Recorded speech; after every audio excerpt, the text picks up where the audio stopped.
राजकुमार राम को भगवान राम बनाने में सबसे बड़ा योगदान यदि किसी का है तो कैकेयी और मंथरा का है। और आपने 4 कैरेक्टर के आसपास ही पूरी कहानी गढ़ी है। कैकेयी, मंथरा, ये 2 कलाकार हैं ही मुख्य जो है। राम से रिलेटेड 2 और लोग जो है बहुत क्लोज हैं राम के। एक तो वो माता जिसने जन्म दिया कौशल्या, और चौथा भरत। तो मैं छोटे बच्चों का इन्वॉल्वमेंट देखता हूँ। मतलब कल एक छोटी बच्ची हमारे शो में थी पटियाला में, उसने ये कहा कि शुरू में मुझे मंथरा देखी बहुत डरावनी लग रही थी, बाद में अच्छी लगी। अब ये बताओ कि उस बच्ची ने शायद आज के तारीख में वो रामायण भी नहीं देखी हो।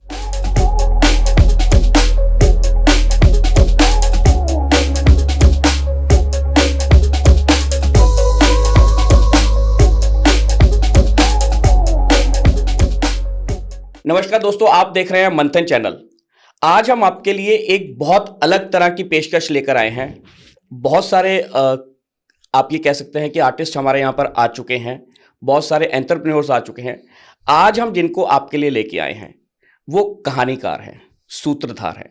किसी भी कहानी के पीछे एक सूत्रधार का जो रोल होता है वो दिखता नहीं है, लेकिन सबसे इंपॉर्टेंट होता है। पूरी कहानी उसके इर्द गिर्द तो नहीं घूमती, लेकिन कहानी को इर्द गिर्द घुमाता वही है।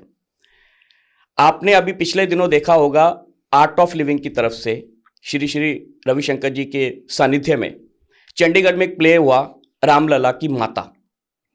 इस प्ले के जो सूत्रधार हैं आज उनको हम आपके लिए लेकर आए हैं।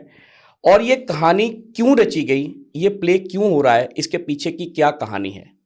नॉर्मली हम ये कहते हैं कि जब भी भगवान श्री राम की बात आती है तो अगर माता की बात होती है तो कौशल्या माता की बात होती है, लेकिन यहाँ पर जो बात है वो कैकेयी की है, जिसके बारे में शायद कोई बात करना ही नहीं चाहता। और ये हमारी आप कह सकते हैं त्रासदी है या इतिहासकारों की एक कहीं त्रुटि है कि इस करैक्टर को इतना ज़्यादा नेगेटिव बना दिया गया कि आज तक इतने सालों के बाद ना तो मंथरा और ना कैकेयी, किसी ने भी इस 2 पात्रों के नाम को अपने बच्चों को नाम नहीं दिया आज तक। रामायण में जितने भी आप कह सकते हैं किरदार हैं, सबके नाम पर आपको किसी ना किसी का नाम मिल जाएगा, लेकिन ऐसे ये 2 ही करैक्टर हैं और तीसरा रावण। लेकिन फिर भी रावण को कहीं ना कहीं ये कहा जाता है कि वो बहुत ज्ञानी था, बहुत महापुरुष था। जब भी ज्ञान की पराक्रम की बात होती है तो रावण की बात जरूर होती है, लेकिन इन 2 करैक्टर्स की कभी बात नहीं होती। तो इसी के ऊपर आज है हमारा शो। आज हम उनसे आपको बात करवाएंगे और आप देखेंगे आपको रस इस तरह से आएगा कि एक कहानी की तरह ये एपिसोड चलेगा। और हम उम्मीद करते हैं कि जिस सोच के साथ हम ये एपिसोड बना रहे हैं वही सोच हम आपको पास ऑन कर देंगे। तो मिलते हैं इस कहानी के सूत्रधार विकास विनीत झा जी से। Sir welcome. Thank you so much Karun, it's wonderful being here.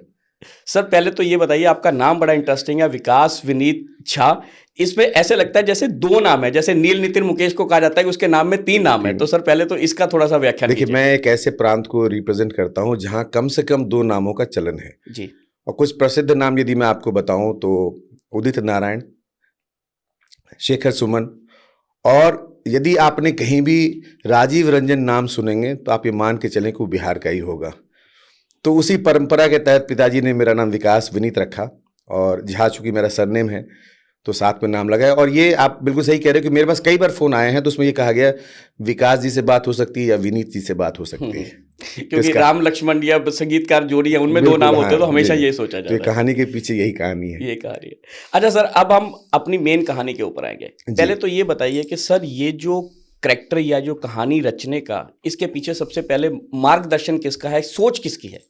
तो मैं बताऊं आपको, गुरुदेव ने कुछ वर्ष पूर्व जो है एक अपने डिस्कोर्स में, एक सत्संग में ये बात कही थी कि राजकुमार राम को भगवान राम बनाने में सबसे बड़ा योगदान यदि किसी का है तो कैकेयी और मंथरा का है।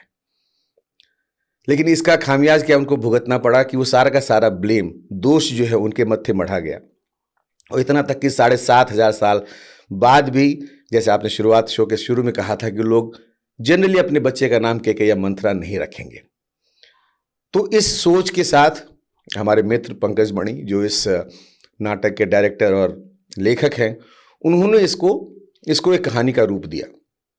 और चूंकि ये कहानी बहुत पहले घटित हो चुकी है, जिसको आज के परिदृश्य में दिखाना था, तो एक बहुत सामंजस्य बिठाते हुए, आज की परिस्थिति को ध्यान में रखते हुए, अलग अलग और किरदार जो मुख्य किरदार हैं, जो रामायण के मुख्य पात्र हैं, उनके अलावा बहुत सारे लोगों को, बहुत सारे और किरदारों को जोड़ के एक मंडली का, एक नौटंकी का रूप दिया गया, जिससे कि जो बात हम कहना चाहते हैं अपने आप में चूंकि वो बहुत हैवी हो जाता है, तो क्या उसको हम ऐसे तरीके से प्रस्तुत कर सकते हैं कि लोग इसको बहुत सहजता से ग्रहण कर पाए।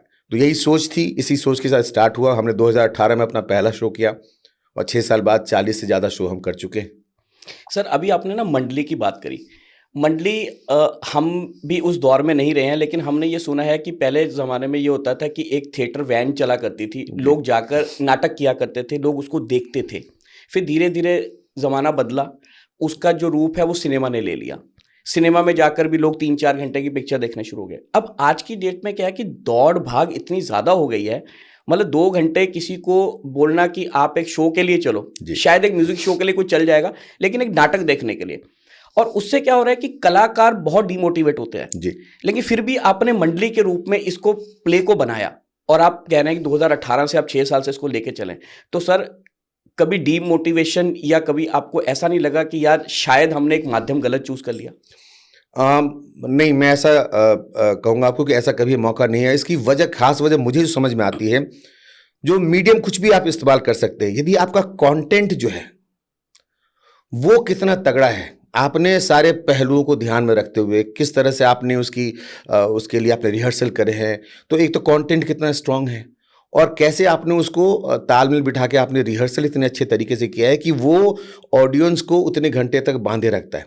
आप सही कह रहे हैं कि आज का ज़माना जो है 10 सेकेंड 20 सेकेंड रील्स का है, और हमने जहाँ भी शो करा है 2 घंटे से प्लस का ही शो है हमारा, और लोगों ने हर एज ग्रुप के, मैं बताऊँ आपको, जैसे कहते हैं बच्चे बूढ़े और जवान, कि वो भी उस 2 घंटे में वहाँ से हिलने का नाम नहीं ले रहे। और हमने भी जब शुरुआत करी तो हमने ऐसा सोचा नहीं था कि इस तरह के रिस्पॉन्स मिलेंगे। हम एक कहानी का हमने एक रूप लिया, उसको कहना शुरू किया। जब लोगों के रिस्पॉन्स दिखे तब हम दूसरे शहरों में जाके करने लगे। फिर लॉकडाउन आ गया तो बीच में थोड़ा सा गैप हो गया, फिर हम लोग अलग अलग शहरों में चले गए सारे कलाकार। फिर हमने ऑनलाइन मीटिंग करनी शुरू करी और इसी की वजह से अभी भी हम लोग सब जगह अलग अलग जगहों पे हैं। लेकिन ऑडियंस का फीडबैक ऐसा रहा है कि उसने हर पिछले कार्यक्रम ने हमको इतना ईंधन दे दिया है कि अगले शो के लिए हम पूरी तरह तैयार। हमको पता है कि जब पिछले वाले ऑडियंस को इतना अच्छा लगा था तो आगे वाले को लगेगा ही लगेगा।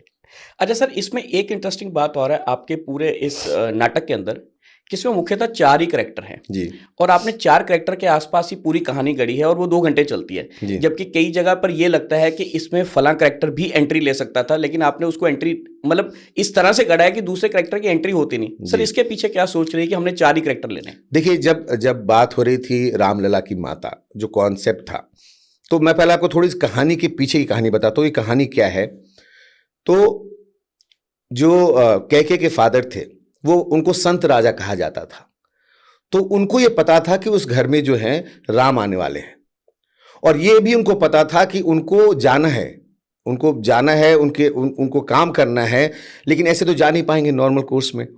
तो उसके लिए वो चाहते थे कि कैके काम करे, लेकिन कैके बहुत ही सॉफ्ट हार्टेड लेडी थी, तो उनको ये भी पता था कि मेरी बेटी नहीं कर पाएगी। और दूसरा ये भी कहा जाता है कि भगवान राम का जो प्यार था और कैकेयी का जो प्यार था वो भरत से ज्यादा राम से था, सही। और राम का जो प्यार है वो कैकेयी से ज्यादा था। बिल्कुल सही। तो ये मैं कह रहा हूँ शादी से पहले की बात। शादी से पहले तो कैके के फादर ने सारा कुछ डिसाइड करा, और शादी के बाद जब राम के प्रति कैके का असाध्य प्रेम था, तो इसके लिए मंथरा को साथ भेजा गया कि शायद मंथरा उनको इन्फ्लुएंस कर पाए। वो भी नहीं कर पाए। तब सारे देवी देवताओं में खलबली मच गई कि जो एक चीज होनी है, राम को भगवान राम का रूप लेके आगे बढ़ना है, वो कैसे हो पाएगा। तब सरस्वती जी का आह्वान किया गया। फिर उन्होंने आके कैके और मंथरा दोनों को कहा कि मैं जिसकी भी जीवा पे सवार हो जाती हूँ, फिर वही कहता है जो मैं चाहती हूँ। मैं तुम लोग को आज्ञा देती हूँ कि तुम लोग इस ब्लेम को लेने को तैयार हो जाओ। और फिर उन लोगों ने ये डिसाइड किया, वो सारे जो उसके बाद कहानी का प्रसंग आप ने सुन रखा होगा कि किस तरह राम को वनवास भेजा गया, कैसे दशरथ जी से वो वचन पूरा करवाया गया। तो मेन 4 कैरेक्टर हम लेके चल रहे हैं कि मेन तो कैकेयी, मंथरा, ये 2 कलाकार हैं ही मुख्य जो हैं।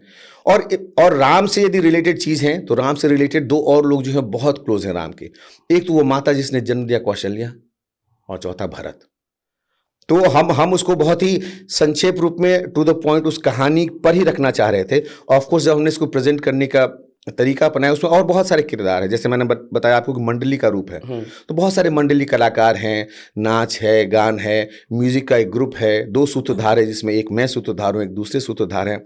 और आज की तारीख में भी जो देश में हो रहा है उन सबको लिया गया है। तो एक बैलेंस आप देखेंगे जो सतयुग से जो डिजिटल युग का पूरा जो सफर आपको इसमें देखने को मिलेगा। बिल्कुल। अच्छा सर, नॉर्मली ये कहा जाता है कि जो एक सूत्रधार होता है, जैसे मैंने शुरू में भी कहा कि वो कहानी उसके आसपास नहीं घूमती, लेकिन वो कहानी को अपने आसपास ही घुमाता है, जैसे वो चाहेगा वैसे करेगा। और बैक स्टेज में जो सूत्रधार होता है उसकी आवाज़ ही सबसे ज़्यादा सशक्त होती है। बिल्कुल सही। जैसे हमने महाभारत देखी, तो जब महाभारत शुरू होने से पहले जब वो समय का जो करेक्टर आता था, किसी ने उसको देखा नहीं, लेकिन वो ही सबको महाभारत देखने के लिए बांध के रखता था। और आपकी आवाज़ भी भगवान की दया से बहुत सशक्त है। तो सर हम चाहेंगे कि एक थोड़ा सा हमारे दर्शकों को जिन्होंने ये नाटक नहीं देखा है, उनको आपकी आवाज़ का एक छोटा सा नमूना ज़रूर मिले। तो शुरुआत जैसे मैं करता हूं, नमस्कार नमस्कार नमस्कार, 3 बार नमस्कार। 3 बार कुछ भी करो तो मामला हिट होता है। ऐसा देखा है एकता कपूर के सीरियल में? नहीं नहीं नहीं, हाँ हाँ हाँ।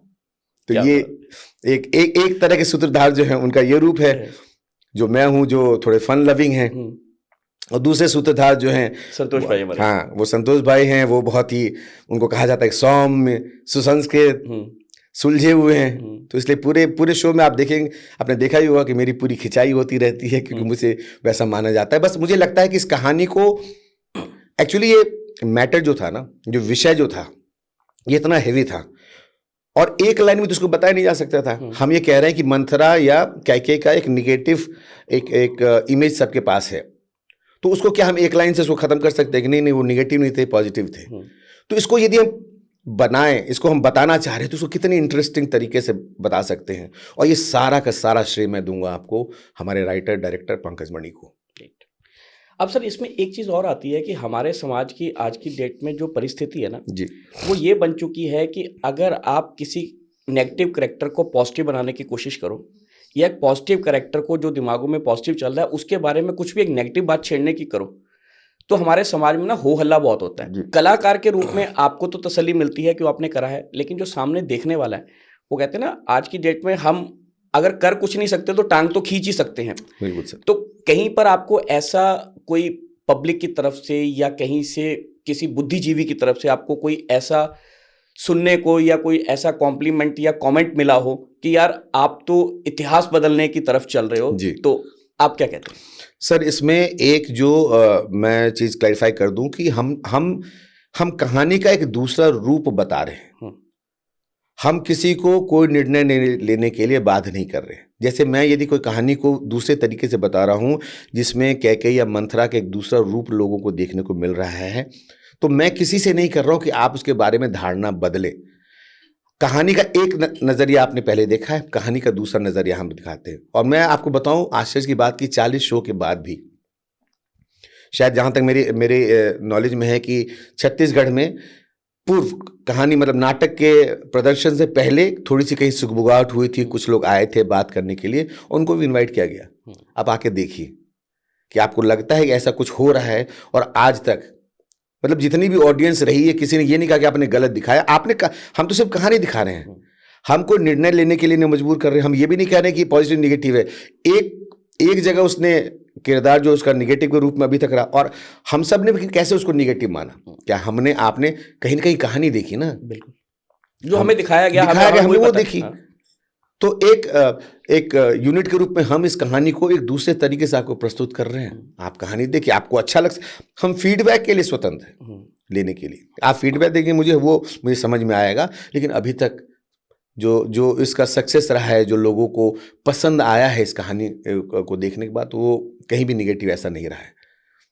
क्योंकि मैंने ये बात इसलिए करना चाह रहा था क्योंकि आजकल ना इतिहास के बहुत सारे ऐसे कैरेक्टर्स हैं, बिल्कुल सही, जो शुरू से नेगेटिव रहे हैं, अब उनका दूसरा पहलू दिखाया गया। जैसे पीछे एक सीरियल आया था जिसमें महाभारत को कर्ण की नज़र से दिखाया गया था। ऐसे ही पीछे एक आया था जिसमें दुर्योधन के रूप के उससे दिखाया गया।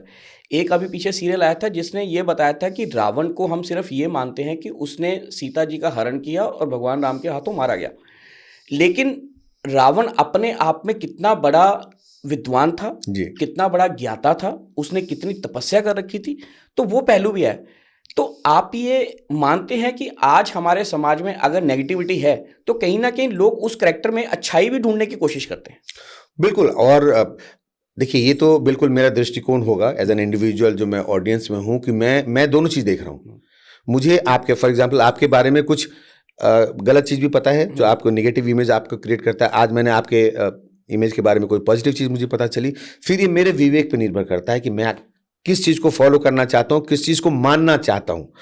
और आप ये बात सही कह रहे हैं कि अभी आज की तारीख में जितना कुछ आसपास आपको देखने को मिलता है, तो ये मन में ये फीलिंग आनी कि ऐसा हो सकता है, वो अपने आप में आपका क्वेश्चन बिल्कुल जायज़ है। फॉर्चुनेटली अभी तक जिस हिसाब से भी हमने इसको प्रेजेंट किया है और लोगों ने जब तथ्यों को परखा, तो उसके बाद उनको इसमें कहीं कोई चीज़ गलत नज़र नहीं आई कि हम किसी का महिमा मंडन नहीं कर रहे हैं। हम सिर्फ उसी चीज़ को अपने तरीके से बता रहे हैं जो आपको भी पता है, लेकिन दूसरे तरीके से आपको पता है। मतलब हम ये कह सकते हैं कि हमारा दृष्टिकोण है इस तरह का, आपको हमारे दृष्टि के साथ चलना नहीं चलना वो आपकी मर्जी है, हम सिर्फ अपना एक पर्सपेक्टिव दे रहे हैं। बिल्कुल सही सर। आप एक सिक्के को ले लीजिए, एक सिक्का है, आप उसको आप अपने सामने से देखो, आपको गोले में नजर आएगा। और यदि मैं सिक्के की इस तरफ दाहिने साइड में खड़ा हूं तो मुझे सिक्का बहुत पतला सा नजर आता है। तो हम यदि अपने पोजीशन को बदल लें तो सेम चीज आपको अलग तरीके से दिखेगी, मुझे अलग तरीके से दिखेगी। फिर चीज तो वही है, चीज तो बदली नहीं है। तो वो कहते हैं ना, आप नजर मत बदलिए, अपना नजरिया बदलिए तो नज़ारे कुछ और तरह से दिखने शुरू हो जाएंगे। और बेस्ट पार्ट मैं बताऊं आपको इसमें कि जो मैं छोटे बच्चों का इन्वॉल्वमेंट देखता हूं, मतलब कल एक छोटी बच्ची हमारे शो में थी पटियाला में, उसने ये कहा कि शुरू में मुझे मंत्रा देखी बहुत डरावनी लग रही थी, बाद में अच्छी लगी। अब ये बताओ कि उस बच्ची ने शायद आज के तारीख में वो रामायण भी नहीं देखी होगी, लेकिन उनको उन चरित्रों से रूबरू करवाना, उनसे मिलवाना, मुझे लगता है कि थिएटर जो है एक बहुत ही सशक्त मीडियम है। और आज की तारीख में जहाँ पे हम छोटे बच्चों में या लोनलीनेस बहुत ज़्यादा देखते हैं, अटेंशन स्पैन बहुत ज़्यादा कम हो गया है, ये थिएटर उन सबको वापस लाता है, इन सब की भरपाई करता है। मैंने तो बूढ़े महिलाओं को रोते हुए देखा है, बच्चों को 2 घंटे तक बिना माँ बाप को परेशान किए बैठे हुए देखा है। तो कहानी कहीं ना कहीं तो वो उनके उस दिल के उस कोने को तो छू पा रहा है, जिस कारण से उनको वहाँ बिठाए रखा हुआ है। बिल्कुल। अच्छा सर, एक ना हमारे थिएटर के साथ या हमारे ये वाला जो माध्यम जो आपने चूज किया है, इसके साथ शुरू से एक विडंबना रही है कि इसमें पैसा बहुत ज़्यादा नहीं होता। और अब तो चलो शुक्र है थोड़ा सा इतना हो गया है कि लोग एटलीस्ट टिकट देखकर शो देख रहे हैं। जी। नहीं तो पहले तो ये हालत थी कि एक बहुत अच्छा शो बनता था, हम लोगों को जबरदस्ती पकड़ के बुला के लाते थे कि भाई आओ और आप हमारा शो देखो, और अब लोग एटलीस्ट टिकट खर्च कर देखने जा रहे हैं। और एक चीज़ इससे ये सही हो जाती है कि अगर आप किसी चीज़ के लिए पैसा खर्च रहे हो तो इसका मतलब आप जेन्युइनली उस चीज़ को देखने जा रहे हो, आपको देखने का क्रेज आपको जबरदस्ती नहीं लाया गया। जी। तो सर थिएटर का ये बदला हुआ रूप आप इसको किस तरह से लेते हैं? देखिए, एक बात तो मैं मानता हूँ कि थिएटर करने के लिए थोड़ा बहुत जो है, जो कलाकार, जो भी लोग थिएटर से जुड़े हैं, उनमें थोड़ी बहुत पागलपंती होनी जरूरी है। बिल्कुल। उस आर्ट फॉर्म के लिए आपका थोड़ा बहुत पागलपन होना बहुत जरूरी है, क्योंकि उसमें चैलेंजेस बहुत ज़्यादा हैं। सबसे पहली बात है कि आप लाइव लोकेशन पे करते हो, लॉजिस्टिक्स के बहुत सारे इश्यूज होते हैं, आप उसको रीशूट टाइप से नहीं कर सकते हो, तो आपको सारा कुछ देखना होता है। तो यदि उस तरीके से आप बंधे हुए हो कि नहीं मेरे को इसको, आप किसी भी बड़े स्टार को यदि आप देखोगे, वो सब वैसे तो फिल्म करते हैं, लेकिन यदि अपने कला को उनको निखारना होता है, सो वो सब जो है वापस थिएटर पे ही जाते हैं अपने कला को निखारने के लिए। या फिर थिएटर से निकले हुए जो कलाकार है वही आज की डेट में सबसे कामयाब। हाँ बिल्कुल। और वापस भी उनको देखेंगे जब उनको मौका लगेगा। और आपका चंडीगढ़ तो इन मामले में बहुत ही आगे है कि यहाँ पे थिएटर कल्चर बहुत एक्टिव है। तो जहाँ भी आप देखो स्टार लोग भी हैं, तो वापस जो है अपने रूट्स के पास। और एक और चीज़ मैं रियलाइज कर रहा हूँ कि बीच में फिल्म आए, OTT प्लेटफॉर्म आए, सब कुछ मोबाइल पे उपलब्ध है, लेकिन ये हमेशा हर चीज़ के साथ होता है कि वो साइकिल कंप्लीट होता है। पहले थिएटर होते थे, वही एक माध्यम हुआ करता था। मुझे याद है मैं छोटा था तो मेरी जब रात को नींद खुलती तो मैं अपने आप को मम्मी के गोद में पाता था और पापा नाटक कर रहे होते थे कि गांव शहर सब जगह नाटक का कल्चर था। अब शहरों में भी लोग जो है पुनः अपने रूट पे जो है बेस पे वापस जा रहे हैं। अब थिएटर के प्रति लोगों का आकर्षण बढ़ता जा रहा है। बस वही क्राइटेरिया वही है कि आप किस तरह की कहानी लेके आ रहे हो, आप लोगों से कनेक्ट कर पा रहे हो नहीं कर पा रहे हो। जो आज की तारीख में रेलेवेंट टॉपिक्स हैं, रेलिवेंट चीज़ें हैं उनको आप टच बेस कर पा रहे हो कि नहीं कर पा रहे हो। तो यदि ये सब चीज़ों का ध्यान में रखा जाए तो I am sure theatre has as an it had its a history और अभी इसका बहुत ब्राइट फ्यूचर है। और साथ में सर ये भी है ना कि आज की डेट में जैसे आपने कहा सब कुछ डिजिटलाइज हो गया है, तो हम लोग स्क्रीन से ना कहीं अब उबने शुरू हो गए हैं। अब हम चाहते हैं कि कुछ ऐसी चीज़ मिले। अब मैं अगर अपनी बात करूं तो मेरे साथ ये होता है कि मैं सारा दिन, क्योंकि स्क्रीन टाइम क्योंकि मीडिया में है, इसी तरह में रहते हो तो जी सारा दिन जी स्क्रीन। तो मेरे को घर जाकर मेरे को अगर कोई बोले कि टीवी देख लो तो मैं देखने में इंटरेस्टेड नहीं होता। मेरा ये होता है कि कोई सॉफ्ट म्यूजिक चल रहा हो जिसमें देखने को कुछ ना सिर्फ सुनने को मिल जाए, तो उसमें ज़्यादा लगता है। तो आपकी बात बिल्कुल ठीक है कि लोग उस तरफ दोबारा जुड़ रहे हैं। अब सर मैं एक इसकी विडंबना पे और इसमें एक चीज़ मैं सिर्फ आपको ऐड कर दूं। हाँ आज की डेट में और भी क्या हो गया कि आप देखोगे यदि आपको पता है कि टीवी प्रोग्राम आ रहा है, हाँ अभी नहीं देखता हूं, इसको बाद में देख लूंगा, बिल्कुल तो हम लोग क्या है कोई भी चीज़ जो है बाद में करने में जो ऑप्शन है, अभी नहीं बाद में देखूंगा। तो मैं क्या देख पा रहा हूँ आज की डेट में कि जो लाइव परफॉर्मेंसेज होते हैं हाँ उसका एक अलग चार्म हो गया लोगों में कि यार इसको अभी नहीं देखा तो फिर नहीं दिख पाएगा। मतलब अभी लाइव है तो लाइव ही देख सकते हैं। बिल्कुल तो इस कारण से उसमें जो लोग जो एफर्ट करते हैं उसको देखने के लिए टालते नहीं है। क्योंकि आज यदि मैं 40 शो कर चुका हूं तो इस कहानी को किसी शहर में मैं दोबारा लेके नहीं जा सका हूं क्योंकि इसकी इतनी डिमांड है कि हम जा ही नहीं सकते हैं। तो मैं हर शहर में अपने शहरवासियों से ये कहता हूं कि यदि आपको मौका मिले और यदि आपको आपका कोई भी साथी हो, आपके कोई रिलेटिव हो, आपको लगता है तो एक बार उनको जबरदस्ती ले आइए, क्योंकि बाद में आपको सिर्फ और सिर्फ इस बात का अफसोस होगा यार मैंने तो देखा और मैं नहीं दिखा पाया। मैं चेन्नई गया था, एक हमारे जानकार थे, उनको मैंने बुलाया था, वो खुद आए, उनकी वाइफ आई, 10 साल का बेटा आया और अफसोस उनको रह गया यार माँ को नहीं ला पाया। वो प्ले देखने के बाद एहसास हुआ, तो तब तक तो समय जा चुका था। और वैसे भी सर आपने हमारे शहर की बात करी। हमारे शहर में तो अभी हम पीछे कुछ एक सालों से एक कल्चर देख रहे हैं कि हमारे शहर में टिकट 50 की होती थी, 100 की हुई। अभी एक बहुत बड़ा कॉन्सर्ट होके हटा है जिसमें लोगों ने 50,000 की टिकट ब्लैक में भी खरीदी सिर्फ उस लाइव कॉन्सर्ट को देखने के लिए। तो वो बात तो आपकी सही है कि अब लोगों को ये चीज़ समझ आ गई है कि जो आप थिएटर में सुनते हो, जो लाइव परफॉर्मेंस देखते हो या स्टेज पे जब आर्टिस्ट को परफॉर्म करता देखते हो और जो आप टीवी में देखते हो, उसमें ज़मीन आसमान का फ़र्क है। उसमें आपको जो गाना एक आर्टिस्ट आपको जो आप सीडी में सुन रहे हो ना, और जो लाइव सुना रहा है, उसमें जो आपको सुनने का मज़ा आता है, जो वो उसमें बीच में कुछ अंतरे लेगा, कुछ वो बीच में थोड़ी उसकी स्टोरी सुनाएगा, वो शेर व शायरी सुनाएगा, उससे लोगों का एक ध्यान अलग जाता है। तो ऑडियंस से की एनर्जी से लेते हैं स्ट्रेंथ जी। जब आप ऑडियंस के साथ देखते हो ना, तो लाइव परफॉर्मेंस सामने आर्टिस्ट है जिसकी एक एक हरकत के साथ जो आप जुड़े हुए हो, और साथ में आपके साथ में जो बैठे हुए दर्शक दीर्घा में, उनकी एनर्जी से भी आप एनर्जी लेते हो। तो ये लाइव परफॉर्मेंस में ही हो सकता है। और खासकर थिएटर में क्या होता है कि जैसे आप मान को म्यूजिकल शो है, तो म्यूजिकल शो में ठीक है आपने म्यूजिक सुना है, अप्रिशिएट कर रहे हैं। इसमें मुझे लगता है थिएटर में मैं क्या देखता हूँ, लोगों का इन्वॉल्वमेंट, क्योंकि आपकी जिंदगी में किसी न किसी पहलू को, कोई किरदार है, कोई कहानी है, कहीं ना कहीं टच करता है। आपको ये भी समझ आता है ये कहानी तो मुझे किसी और अंदाज में पता थी यार, ये तो बिल्कुल डिफरेंट पर्सपेक्टिव दिख रहा है। बिल्कुल। मतलब यहाँ पे लोगों का ये हाल है कि कह रहे हैं कि आंसू रुक नहीं रहे हैं। और मुझे कहा कि आपका धन्यवाद कि बीच बीच में आप आ जाते हैं, अदरवाइज हमें नहीं पता होता है कि हम कब तक रोते रहेंगे। आप इसका मैं आपको जीता जागता एग्जाम्पल दूँ, उदाहरण दूँ। मैं गुजरात में हम लोग शो कर रहे थे और हमारे जो डायरेक्टर साहब थे, वो जो स्टेज है उसके सामने बैठ के साउंड कंसोल को खुद ही संभाल रहे थे। अपना लिखा हुआ प्ले अपने द्वारा चुनित जो कलाकार है वो स्टेज कर रहे हैं और सामने बैठे वो डायरेक्टर खुद ही रो रहा है। तो आप समझ रहे हो उस कहानी में इतनी जान फूकी गई है कि जिसको पता है सब कुछ, जिसने कहानी को लिखी है, एक रूप दिया है, कलाकारों को चुना है, जिसके कई रिहर्सल देख चुका है, कई शो करवा चुका है, सामने जब बैठा हुआ दर्शक दीर्घा में बैठ रहा है तो उसका रोल ही खुद ही का चेंज हो जा रहा है। उस भाव से देख रहा है तो बिल्कुल वो भी रो रहा है। जैसे वो कहते हैं ना, आनंद मूवी है, जिन लोगों ने भी देखी है सबको पता है कि एंड में ये होना है, लेकिन जितनी बार लोग आनंद देखते हैं उतनी बार रोते हैं, आज भी रोते हैं, क्योंकि वो कलाकार ने उसमें जो अपना जान फूकी है उस अदाकारी में, तो लोग उससे बन जाते हैं। जी जी जी। अब सर मेरा सवाल घूमकर फिर उसी तरफ आएगा कि फाइनेंशियली अभी भी थिएटर उतना मजबूत नहीं हो पा रहा है। साउथ में तो हम देखते हैं, गुजरात की आपने बात की, महाराष्ट्र की बात करी, कलकत्ता से जहाँ से आप आते हैं, वहाँ पे लोग आज भी थिएटर करते हैं, थिएटर देखते हैं, और शायद फिल्म की टिकट से ज़्यादा थिएटर की टिकट होती है जी। हमारे यहाँ पे अभी कल्चर पनपना शुरू हुआ है।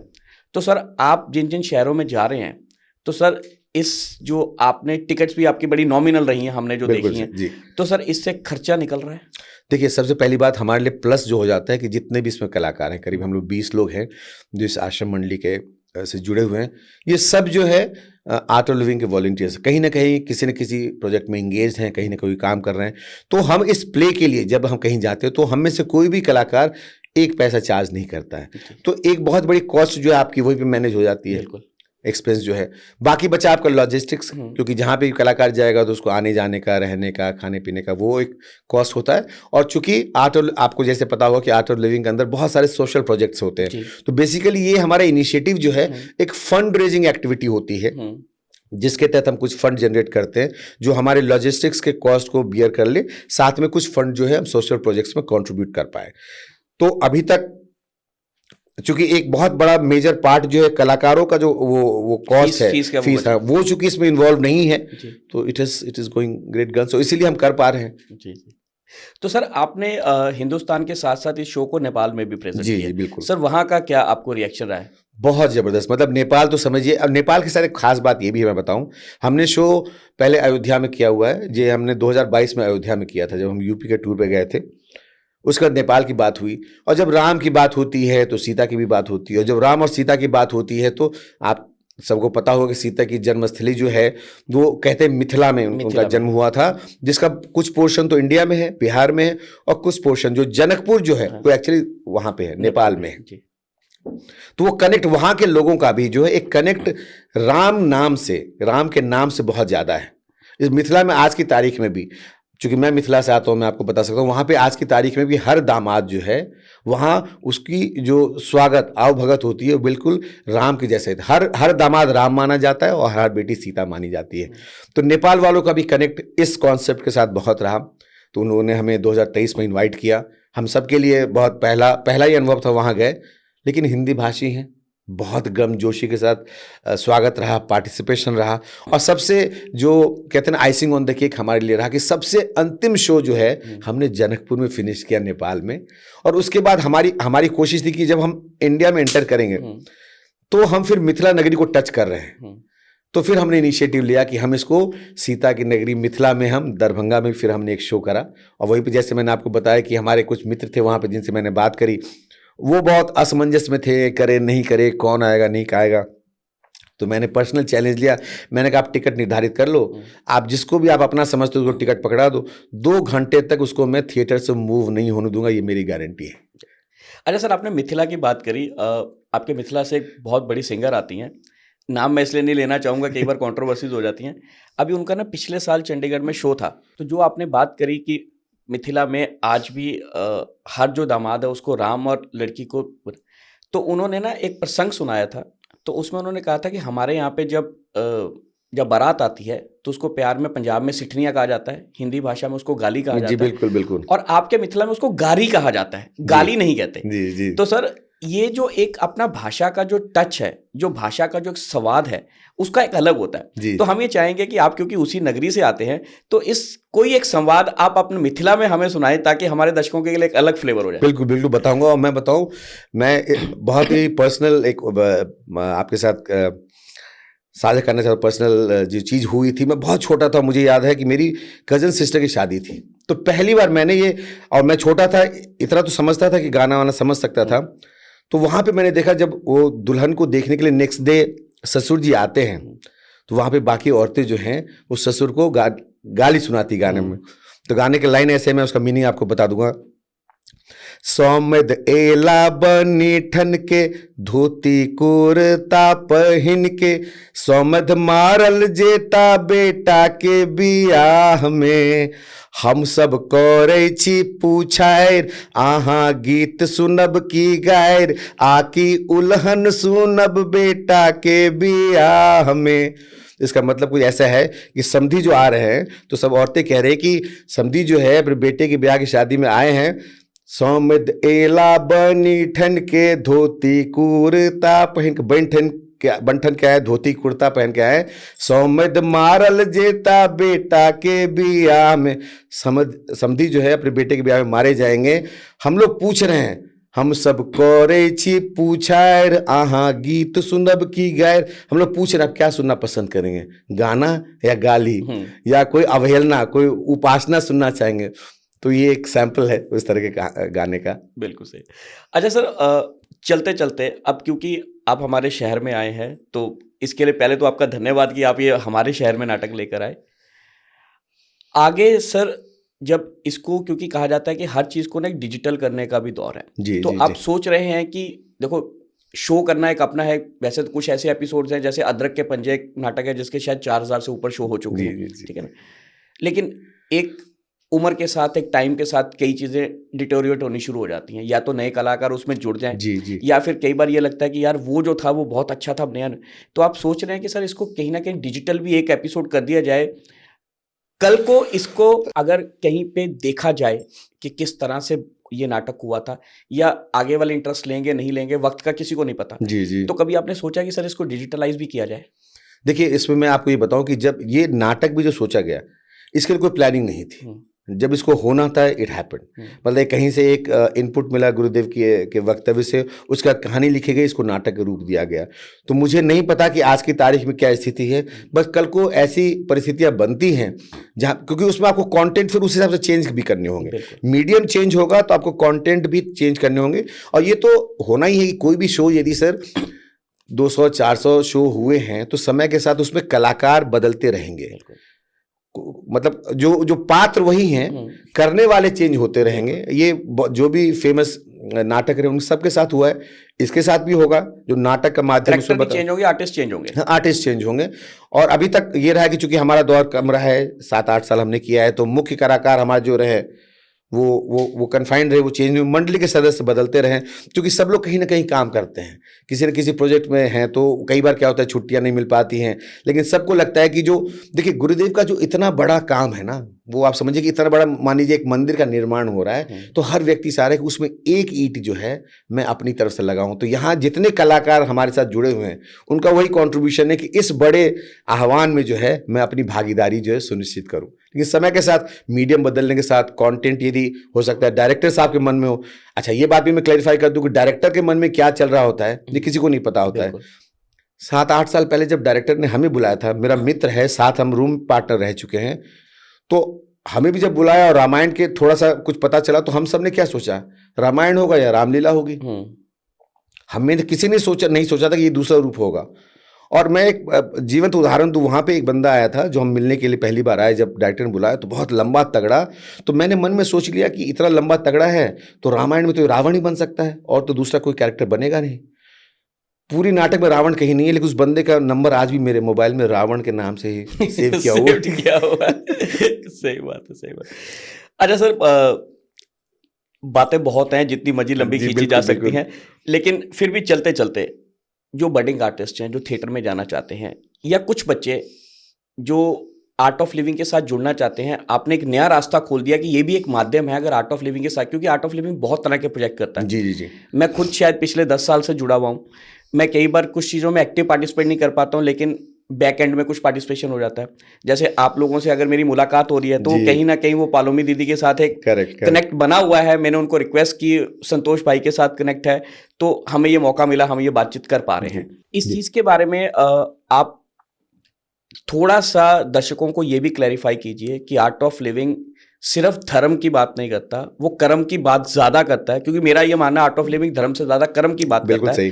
और इसमें किसी भी एक धर्म विशेष के बारे में बात नहीं होती, हर एक के बारे में बात होती है। और हम सर्वे जगत सुखिना भवंतु की बात करते हैं और वसुदेव कुटुंबकम की बात करते हैं। तो थोड़ा सा सर हम जाते जाते आर्ट ऑफ लिविंग के ऊपर थोड़ी सी रोशनी जरूर डालते हैं। बिल्कुल। मैं आपको सबसे पहले तो अपना पर्सनल एग्जाम्पल बताऊं। मैं कॉर्पोरेट में 15 साल मैंने काम किए, और 2012 के बाद मैं फुल टाइम प्रोफेशनली पर्सनली मैं आर्ट ऑफ लिविंग के साथ इंगेज हो गया। उससे पहले मैं प्रोफेशनली काम कहीं और करता था, और मैं पर्सनली इन्वॉल्व हुआ था यहाँ पे। तो उस समय भी मैं चंडीगढ़ आया और आता था, चूंकि काम की वजह से मैं टेलीकॉम कंपनी में था। और अभी देखिए कितना फर्क पड़ जाता है।